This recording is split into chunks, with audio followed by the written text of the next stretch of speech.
오늘 읽으신 시편은요 147편이죠. 우리가 잘 아는 찬양, 비준비하신이라는 찬양의 모티브가 되는 성경입니다. 그래서 다윗이 썼는데 다윗이 그 중에서 이런 고백을 했었죠. 우리 8절 말씀 같이 한번 읽어보도록 하겠습니다. 다 같이. 그가 구름으로 하늘을 덮으시며 땅을 위하여 비를 준비하시며 산에 풀이 자라게 하시며. 아멘. 그가 구름으로 하늘을 덮으신대요. 그러면서 비를 땅에 내리실 준비를 하신다는 말씀을 적어 놓았습니다. 근데 이게요 그냥 읽으면 그런가 보다 할 수 있겠지만 이거 어디서 많이 읽어본 이야기 아니에요? 엘리야가 이스라엘 땅에 3년 6개월 동안 비가 내리지 않을 때 하나님께 기도합니다. 몇 번 기도해요? 7번 기도합니다. 7번째 기도할 때에 하늘에서 손바닥만한 조각구름이 떠오르죠. 그것이 금세 큰 구름이 돼서 3년 6개월 동안 비가 내리지 않았던 땅에 하나님의 비를 내리는 데 쓰임받았던 그런 이야기입니다. 열왕기상에 있는 말씀인데 우리 한번 같이 읽어보시도록 하겠습니다. 다 같이. 7번째 이르러서는 그가 말하되 바다에서 사람의 손만한 작은 구름이 일어나나이다. 이르되 올라가 아합에게 말하기를 비에 막히지 아니하도록 마차를 갖추고 내려가소서 하라 하니라.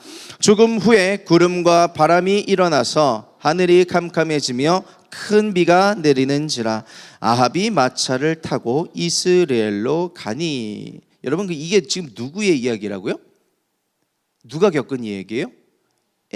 엘리야가 겪은 이야기인데 지금 147편에서 이 이야기를 누가 다시 꺼내고 있냐면 다윗이 꺼내고 있는 거예요. 무슨 말이냐면 엘리야가 만났던 하나님이 엘리야의 하나님으로 끝나는 것이 아니라 나의 하나님이 되었다는 고백을 하고 있는 거예요. 그가 구름으로 하늘을 덮으시면 땅을 위해서 내 인생을 위해서 비를 준비하셨는데 그것이 엘리야만의 하나님이 아니라 나의 하나님으로 내가 경험했습니다라는 간증과 고백을 하고 있는 것입니다. 여러분 하나님은요 준비하시는 하나님입니다. 저와 여러분들을 위해서 일을 행하시는 하나님이십니다. 그래서 우리의 인생을 위하여 준비하고 계세요. 나의 미래를 준비하시고요 과거를 이미 준비하셨어요. 그 말은 뭐냐면 이미 우리가 오늘 누리고 있는 모든 것들은 과거에 준비를 해놓으셨기 때문에 누릴 수가 있게 되었던 거예요. 그러므로 하나님께 감사할 수 있는 여러분이 되기를 부탁드립니다. 그리고 내일이 되면 오늘은 또 과거가 될 거예요. 그렇게 준비해 나가시겠죠. 하나님은 이렇게 예배하는, 기도하는 하루하루를 통해서 그 시간들을 통해서 우리에게 필요한 것들을 아시고 보시고 들으시고 준비하고 계신다는 것을 꼭 믿으시기를 축복합니다. 다윗과 엘리야의 또 다른 공통점 하나가 있는데요. 그게 뭐냐면 오늘 본문 3절에 나타나 있습니다. 우리 3절 같이 읽도록 하겠습니다. 다 같이. 상심한 자들을 고치시며 그들의 상처를 싸매시는 도다. 아멘. 엘리야가요 비를 내리고 불을 내리고 뭐 다 한 다음에 갑자기 영적인 슬럼프가 찾아옵니다. 저는 엘리야의 심정이 너무 이해가 가요. 그럴 때가 있거든요. 다 쏟아내고 나면 약간 이렇게 무언가 공허함 또 그 틈을 타서 공격해오는 여러 가지 것들이 있어요. 너무 이해가 가요. 그래서 광야로 도망가는 겁니다. 그리고 로뎀나무 아래에 탈진에 지쳐 누워있다고 표현하지만 쓰러진 거예요. 그 쓰러진 자리에서 하나님 차라리 내 목숨을 가져가십시오 그런 고백을 하고 있는데 하나님께서 엘리야에게 나타나셔서 먹이시고 입히시고 회복을 해 주셨죠. 그 경험을 다윗이 또 했던 거예요. 다윗이 어떤 삶을 살았어요? 사울의 질투로 인해서 평생을 많은 시간을 쫓겨다닙니다.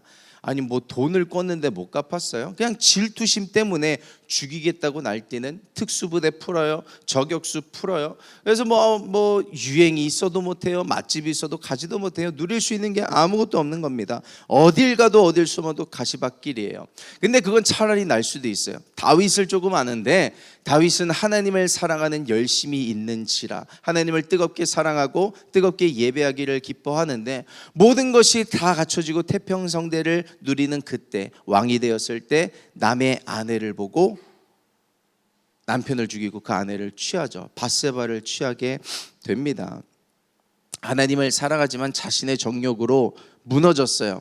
그 하나님 앞에 보기 힘든 자신의 모습을 보면서 또 남들에게 왕으로서 부끄러운 체면들을 보이면서 그렇게 오는 영적인 상심은 이루 말할 수가 없는 것입니다. 그런데 그 하나님은 다윗과 엘리야를 고쳐주시고 회복시켜 주셨어요. 하나님은 지쳐있는 자들을 회복시키시고요, 하나님 앞에 회개하는 자들을 일으켜 세워주시는 분인 줄 믿습니다. 그래서 하나님은 거기 계셨어요. 엘리야가 지쳐 쓰러져 있을 때 거기 함께 계셨고, 다윗이 울면서 회개하며 침상을 띄우고 있을 때 하나님이 거기 계셨습니다. 여러분들은 힘들면 어디로 들어가세요? 내가 힘들고 고민과 염려와 또 어떤 번뇌가 있을 때, 참 슬럼프와 번아웃이 찾아왔을 때 들어가는 그 동굴이 있을 거라고 생각합니다. 내 방일 수도 있고, 누군가는 기도실일 수도 있고, 누군가는 책상 밑일 수도 있고, 누군가는 이불 속일 수도 있고, 다 다르겠지만 하나님은 그 자리 가운데 여러분과 함께하고 계세요. 함께 울고 계십니다. 제가 그 장소의 이름을 말씀드릴게요. 십자가. 여러분들의 그 모든 상처와 아픔과 그 모든 이겨내고자 하는, 그러나 잘 안 되는 그런 모든 아픔들을, 상처들을 이겨내시기 위해서 십자가에 달려 죽으시고 부활하신 분이 예수 그리스도이십니다. 그 부활의 능력이 회복시키지 못할 문제는 아무것도 없어요. 그러므로 그것을 하나님 앞에, 예수 그리스도 십자가 앞에 내 모든 상처들을 올려드리고 말씀드리고 부탁드리는 오늘 시간이 되기를 예수님의 이름으로 축복합니다. 엘리야의 하나님이 나의 하나님이 되고 다윗의 하나님이 나의 하나님이 되는 은혜가 있기를 예수님의 이름으로 축복합니다. 그때 성경의 스토리가 나의 스토리가 되는 것이에요. 하늘을 채우는 구름이 가득한, 그래서 비를 내리시는 일들이 우리의 인생 가운데 있다고요. 우리의 메마른 땅, 메마른 문제, 하나님이 이곳 가운데 하나님의 피가 필요합니다, 하나님 내려주십시오라고 간구하는 그 모든 것에 하나님 예비하신 은혜의 단비가 가득히 내리게 되기를 예수님의 이름으로 축복합니다. 그리고 여러분들만이 갖고 있는, 사람에게, 내 부모님과 친구에게조차 말 못할, 내 배우자에게조차 말 못할 상심과 또 누군가의 그 외로움이 있을 거예요.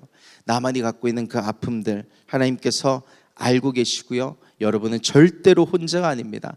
그 끙끙 앓는 거 있잖아요. 참 이거 어떻게 해야 되는데, 누군가에게는 말 못하고 끙끙 앓고 있는 그 문제, 하나님은 이미 알고 계시고 돕길 원하십니다. 하나님께서 당신을 지지하시고 일으켜 세우시길 원하는데, 일어나 빛을 발하는 모든 에마이즈가 되기를 예수님의 이름으로 축복합니다.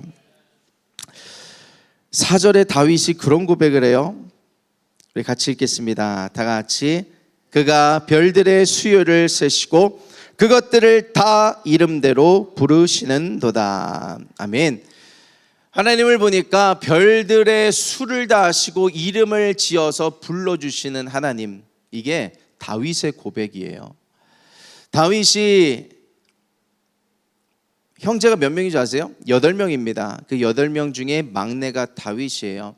하나님께서 사울을 이제 저버리시고, 사울이 죄를 지었으니까요, 사울을 저버리시고 다윗을 이제 왕으로 세우겠다고 결심하셨을 때 선지자 사무엘을 통해서 베들레헴으로 보내시죠. 베들레헴으로 가서 이새의 집을 찾아가라, 내가 그의 아들 중에서 왕을 택하여 세우길 원하노라. 사무엘이 순종해서 가죠. 아들 1, 2, 3, 4 다 했고 7명까지 다 만났는데 하나님 아무런 응답을 안 하시는 거예요. 하나님 누구입니까?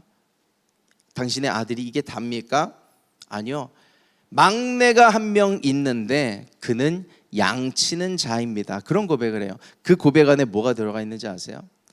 막내가 있기는 있는데 아직 어리고요, 왕이 될, 제가 아빠지만 얘는 왕이 될 깜냥도 아니고요, 그냥 막내니까 사랑만 받고 자라도 충분합니다. 그런 고백인데, 아니에요. 하나님은 보실 때 중심을 보시는 하나님이시라 다른 거예요. 막내가 그 사무엘 앞에 섰을 때 내가 선택한 그니 기름을 부으라고 말씀하시는 것입니다. 하나님께서 그 인생, 막내 인생, 아버지조차도 인정하지 않는 그 인생을 선택하시고 기억하셔서 기름을 부으시는 순간인 것이에요.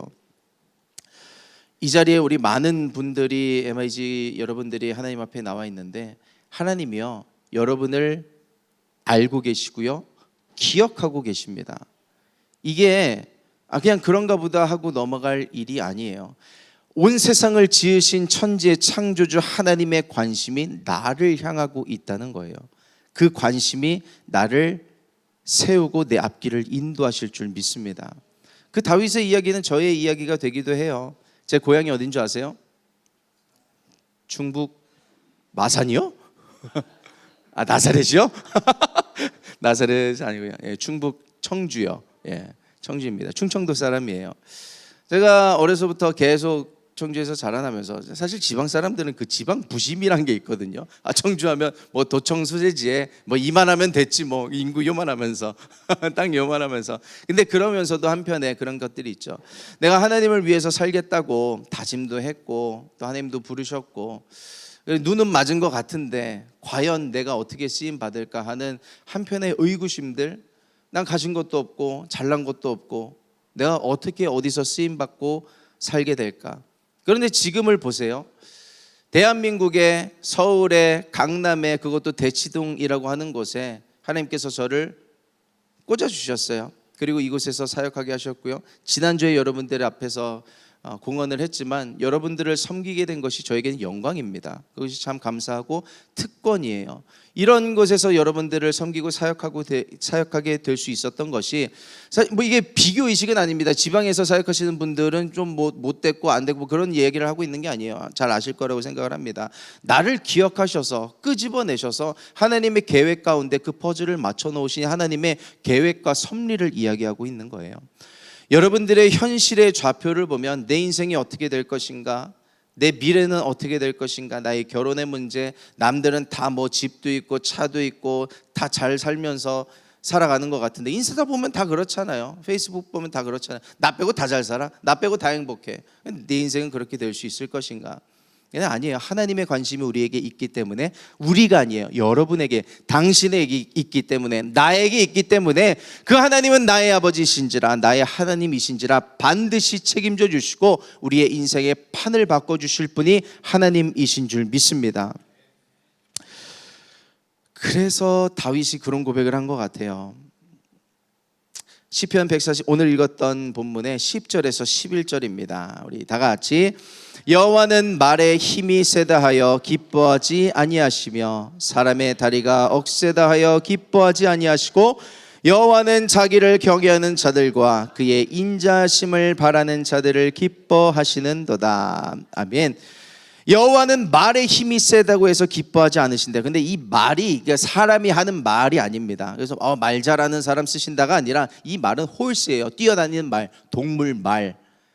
그 말이 힘이 세다고 해서 기뻐하지 않으신다는 말이 뭐냐면, 또 사람의 다리가 억세다 해서 기뻐하지 않으신다는 말은 뭐냐면, 전쟁에 빗대서 이야기를 드리자면 그렇습니다. 전쟁에 빠른 말, 힘센 말 좋아합니다. 필요합니다. 그거 있으면 이길 수 있어요. 잘 훈련된 병사, 특수부대, 그 사람만 있으면 이길 수 있다 하는 이들, 하나님은 그들을 기뻐하지 않으신다고 말씀하시는 거예요. 누구를 기뻐하시고 사용하시냐면 자기를 경외하는 자들. 이렇게 하나님 앞에 나와서 자신의 시간을 드리고 죽이고 하나님 앞에 나의 삶을 올려드리는 사람들, 하나님을 경외하는 사람들을 하나님께서 사용하시는 거예요. 하나님이 힘센 사람, 훌륭한 사람, 많이 배운 사람, 공부 잘하고 똑똑한 사람, 돈 많은 사람, 집안 좋은 사람만 사용하신다고 한다면 저는 이 자리에 없어요. 저는 그런 사람 아니거든요. 물론 그런 사람도 하나님 사용하십니다. 근데 저는 그런 형편이 못 돼요. 근데 하나님이 저를 사용하시겠대요. 그래서 이 자리에 세워놓으셨어요. 저는 그 하나님이 그냥 감사할 뿐이에요. 모든 것이 은혜입니다. 그래서 이기고 지는 것은, 인생에 있어서 쓰임받고 안 쓰임받는 것은 내가 뭘 쥐고 있는가, 뭘 갖고 있는가가 아니라 하나님을 얼마나 사랑하고 얼마나 뜨겁게 예배하고 얼마나 경외할 수 있는가, 거기에 달려있다는 것을 꼭 기억하시길 축복합니다. 두려워하지 마세요. 불안해하지 마세요. 내 인생이 어떻게 될 것인가. 하나님이 반드시 책임져 주십니다. 하나님 반드시 앞길로 인도해 주실 거예요. 그러므로 스펙에 매달리지 말고, 사람에 매달리지 말고, 공부에만 매달리지 말고, 돈에 내 인생을 걸지 말고, 하나님께 내 인생을 걸고 하나님을 사랑하는데 내 힘과 에너지와 삶을 쓰는 저와 여러분 되기를 예수님의 이름으로 축복합니다. 이스라엘을 보세요. 하나님의 선택받은 민족이에요. 하나님이 이스라엘을 선택하신 것은 수요가 많아서, 수가 많아서, 군사력이 강해서, 경제력이 강해서도 아니었어요. 하나님 말씀하시기를 너희는 모든 민족 중에 가장 작은 민족이기 때문에 내가 선택했다고 말씀을 하시는데요, 그 말씀이 신명기에 있어요. 우리 같이 한번 읽겠습니다. 다 같이. 여호와께서 너희를 기뻐하시고 너희를 택하심은 너희가 다른 민족보다 수요가 많기 때문이 아니니라. 너희는 오히려 모든 민족 중에 가장 적으니라. 아멘. 그래서 내 자신이 약하고 보잘것 없다고 해서, 혹은 내 자신이 혼자라고 해서 절대로 낙심하지 말아야 돼요. 하나님은 약할 때 강함이 되시는 분인 줄 믿습니다. 돈이 없으면 그 돈이 없는 것 때문에 하나님을 붙잡게 돼요. 그래서 하나님이 강함이 되는 거예요. 건강이 없으면 그 없는 건강 때문에 하나님을 찾게 되고 그 강하신 하나님을 만나게 되는 거예요. 그 하나님의 일하심이 나를 통해서 흘러가게 되는 거예요. 모든 문제에 내 힘으로 할 수 없는 그 연약함 가운데 내 힘으로 할 수 없기 때문에 하나님을 찾는 그것이 축복이 되는 줄 믿습니다. 그 하나님이 우리를 기억하실 때, 하나님이 나를 기억하신다고 하면 우리는 죄인인지라 흠칫 그게 먼저 나와요. 나의 죄도 아실 텐데, 그래서 나는 형편이 이렇고 꼬라지가 이래서 하나님께서 나를 사용하지 않으실 텐데, 기뻐하지 않으실 텐데. 여러분, 그게 마귀에게 속는 거예요. 우리 오늘 찬양으로도 고백했잖아요. 나의 사랑아, 너는 참 귀한데 네가 그거를 모르고 있단다. 여러분이 얼마나 귀한지를 여러분들은 100% 모를걸요. 나도 모르는데, 목사님 저도 하나님께서 저를 얼마나 사랑하시는지 잘 몰라요. 그런데 사랑을 받으면 받을수록 그 사람의 자존감은 올라가게 되어 있습니다. 그렇죠? 자녀들을 보면 그래요. 영적인 자존감도 똑같습니다. 하나님의 사랑을 내가 느끼면 느낄수록 누릴 수 있는 것들이 더욱 많아져요. 여러분, 하나님께서 나를 사랑하시는 것에 대한 확신이 얼마만큼 되세요? 저는 평생에 살면서 20대 초반에 하나님이 세상에서 나를 제일 사랑하신다고 느낀 때가 있었어요. 그만큼 하나님의 사랑을 받았던 때가 있었고 충만했던 때가 있었고, 그때 제 많은 것들이 회복되고 자신감과 자존감, 영적인 것들이 채워지고 회복되는, 아예 판이 달라지는 것들을 느끼게 되었습니다. 여러분들을 사랑하시는데 그 여러분들을 사랑하시는 하나님의 사랑은 다윗과 같은 사람, 쓰임받을 만한 사람, 엘리야 같은 사람만 사랑하시는 게 아니라 나 같은 형편과 처지에 있는 사람도 사랑하시는 그 마음이 하나님 아버지의 사랑이에요. 예수 그리스도가 십자가를 지시고 3일 만에 죽으셨다 부활하신 그 사랑은 돈 많은 사람만을 위한 사랑이 아니라, 똑똑하고 집안 좋은 사람만을 위한 사랑이 아니라, 이 자리에 있는 저와 여러분 모두를 향한 하나님의 사랑인 줄 믿습니다. 이 자리에 보면 새가족분들도 계세요. 교회에 다닌 지 얼마 안 된 분들도 있고, 교회는 오래 다녔어도 누구 보기에 찬양팀도 하고 봉사도 하고 교사도 하는 그 누군가를 보기에 나는 좀 신앙과 믿음이 조금 아쉬운 것 같아, 아직은 모자란 것 같아, 저 사람은 더 사랑하시고 나는 좀 아닐 거야 라고 생각되는 분도 계실 수 있을 거라고 생각합니다. 근데 아니라는 거예요. 똑같이 사랑하시고 그 십자가의 사랑은 동일하다는 이야기인 것입니다. 그 사랑을 누리셔야 돼요. 뒤에도 이야기하겠지만 우리는 우리의 인생 가운데 빼앗긴 게 너무 많거든요. 뒤에서 또 이야기하도록 하겠습니다. 그래서 하나님께서 나를 기억하고 계신다는 사실, 하나님께서 나를 사랑하셔서 반드시 책임져 주실 것이라는 그 사실을 오늘 믿는 믿음이 있기를 축복합니다.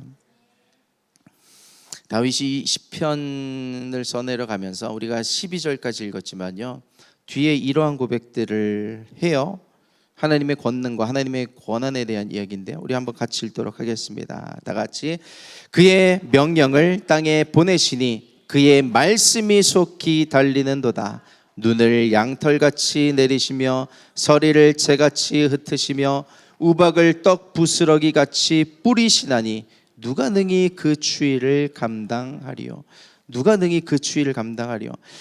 하나님께서 우박을 내리시고 눈을 내리시고 찬바람을 불어일으키실 때 누가 그 추위를 손으로 막을 수 있겠느냐는 이야기인데, 이 모든 그런 패러그랩을, 구절들을 한마디로 이야기하자면 모든 권한은 하나님께 있다는 이야기를 하고 있는 거예요. 이 세상을 창조하신 분이 하나님이시기 때문에 고난 가운데 있는 욥을 하나님께서 데려가셔서 그 욥기 38장에 그런 이야기를 하시죠. 땅의 기초를 놓을 때 너 어디 있었니? 땅과 하늘의 높이 그 기준을 누가 정했는지 알고 있니? 바다에서 물이 터져 나와서 바다와 육지를 가르는데 그 정도 하면 적당히 땅을 범람하지 않을 정도로 이 지구를 채울 수 있는 그 물의 양은 누가 정했는지 아니? 우박이 내릴 때, 천둥이 내릴 때 그 번개가 내리치는 길이 어디서 오고 어디로 가는지 알고 있니? 자전하는 속도가 왜 그렇게 되는지, 이 세상의 우주가 어떻게 만물이 창조가 되었는지 알고 있니? 아무것도 모르지. 내가 그 하나님인데 내가 너를 사랑해, 내가 너를 책임지길 원해, 내가 너를 회복시키길 원해라고 하나님께서 그 욥을 찾아와 주신 거예요. 여러분, 모든 권한은 하나님께 있습니다. 아멘. 여기서 이제 또 한번 시작을 해볼게요. 성경에 보면 권능이라는 단어가 있습니다. 그 권능이라는 단어가 뭐냐면 authority and power예요. 권세와 능력, 그러니까 권한과 능력인데, 하나님은 능력도 있으신 분이고 그 능력을 사용할 권한도 있으신 분이십니다. 아멘. 그런데 능력은 있는데 권한은 없다. 이제 여기 써볼게요. 권처럼 보이나요? 능력은 있는데 권한이 없으면 이거 불법이에요. 다윗이 능력이 생겼어요.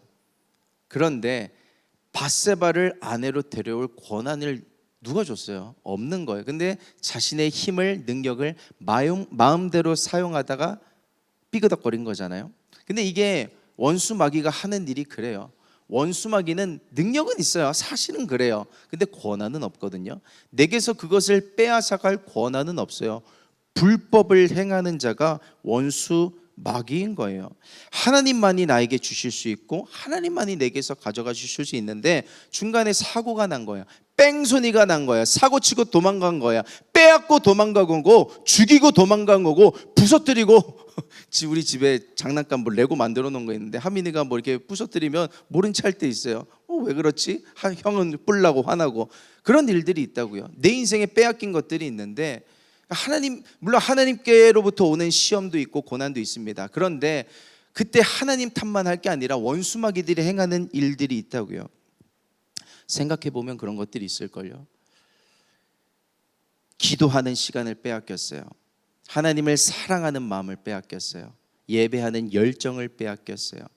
내 인생을 빼앗겼어요.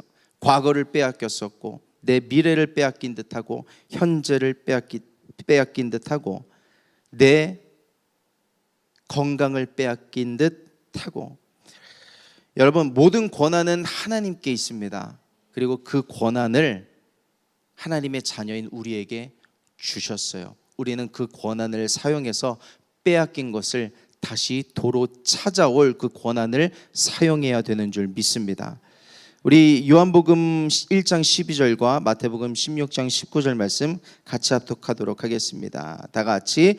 영접하는 자, 곧 그 이름을 믿는 자들에게는 하나님의 자녀가 되는 권세를 주셨으니 내가 천국 열쇠를 내게 주리니 내가 땅에서 무엇이든지 매면 하늘에서도 매일 것이요 내가 땅에서 무엇이든지 풀면 하늘에서도 풀리리라 하시고. 묶였느냐 빼앗겼느냐, 그 열쇠를 사용하라고 우리에게 주셨어요. 천국 열쇠를 너에게 주겠다. 잃어버린 것을 되찾아 오라.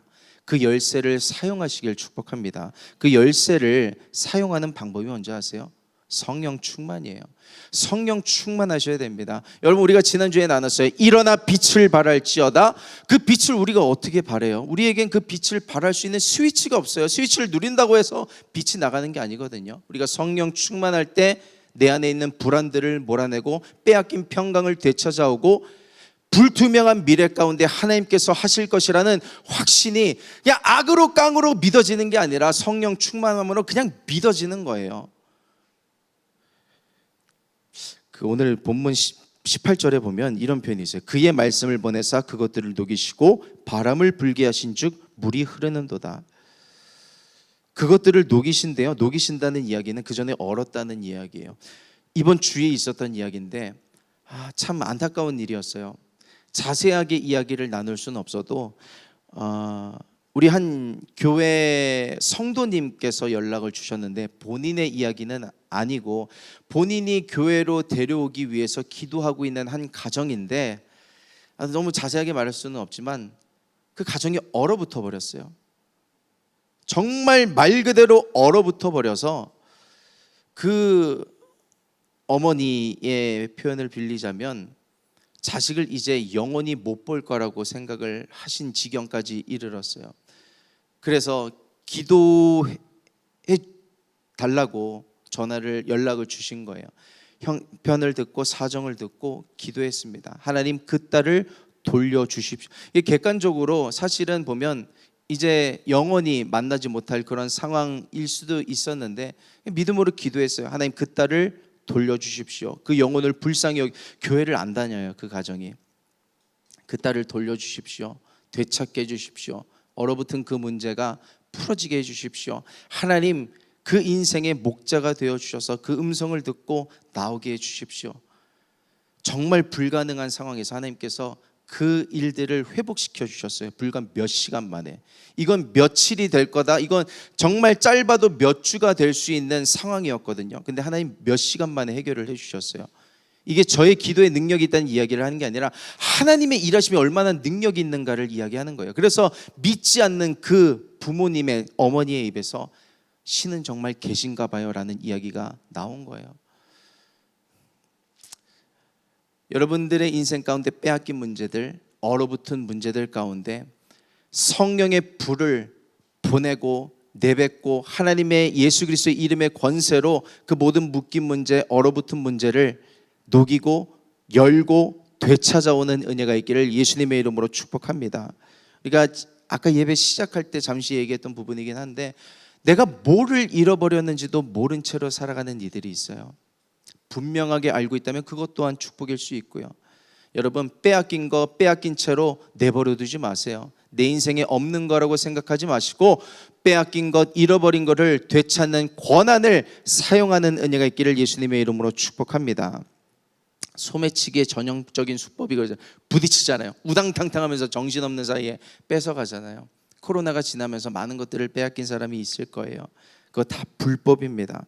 하나님께서 우리에게 권한을 주셨어요. 그 권한을 사용하라는 거예요. 취하고 가져오라는 하나님의 명령입니다. 하나님의 자녀가 누리는 권세가 그것이에요. 그래서 오늘 이 시간 함께 기도할 때 잃어버린 것들을 되찾는 능력의 기도를 오늘 이 시간을 통해서 사용하시는 은혜가 있기를 예수님의 이름으로 축복합니다. 기도하겠습니다.